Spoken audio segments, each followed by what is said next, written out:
নমস্কার বন্ধুরা, আমার চ্যানেলে তোমাদের সকলকে স্বাগত জানাই। আজ আমি শিম আর কাঁচা টমেটো দিয়ে বাহারি শিম রান্না করতে চলেছি। শিমের সামনের দিকটা আর পেছন দিকটার দুদিকের শিরগুলো আমি কেটে ফেলে দিয়েছি, আর বাকি শিমটা গোটাই রেখেছি। আর টমেটোগুলোকে এরকমভাবে আমি কেটে নিয়েছি, আর শিম আর টমেটো ধুয়ে পরিষ্কার করে নিয়েছি। দুটি মাঝারি পেঁয়াজ কুচিয়ে নিয়েছি। মিক্সিং জারে একটা মশলা তৈরি করে নিয়েছি। একটা পাকা টমেটো, 5-6টা কাঁচা লঙ্কা, কিছুটা ধনেপাতা, 1.5 চামচ কালো সর্ষে, অল্প সামান্য একটু নুন দিয়ে মিহি পেস্ট তৈরি করে নিয়েছি। কড়াইতে সর্ষের তেল গরম করে কালো জিরে ফোড়ন দিলাম। কালো জিরেটা ভাজা হতেই কোচানো পেঁয়াজগুলো দিয়ে দিলাম।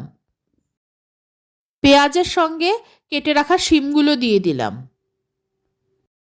শিম আর পেঁয়াজ আমি একসঙ্গে ভেজে নিচ্ছি। তোমরা শিমটা আগে ভেজে তুলে নিয়ে তারপর কড়াইতে কালো জিরে আর পেঁয়াজ ফোড়ন দিয়ে রান্নাটা করতে পারো।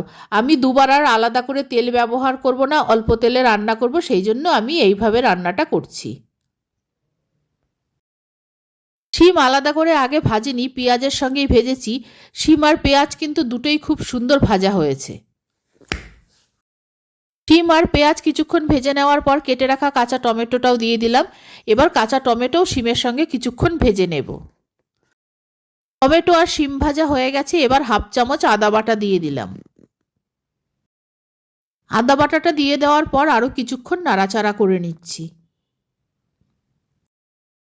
এবার 1 চামচ জিরের গুঁড়ো, 1 চামচ হলুদ গুঁড়ো, 1 চামচ লাল লঙ্কার গুঁড়ো শিম আর টমেটোর ওপর দিয়ে দিলাম।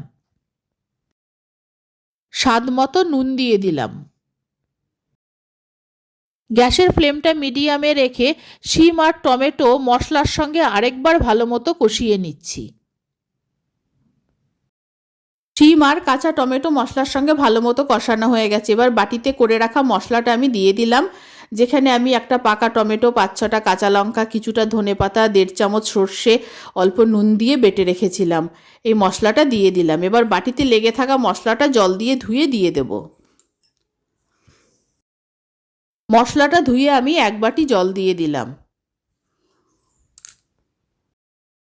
জলটা দেওয়ার পর সব কিছু নাড়াচাড়া করে একবার ভালো মতো মিশিয়ে দিলাম।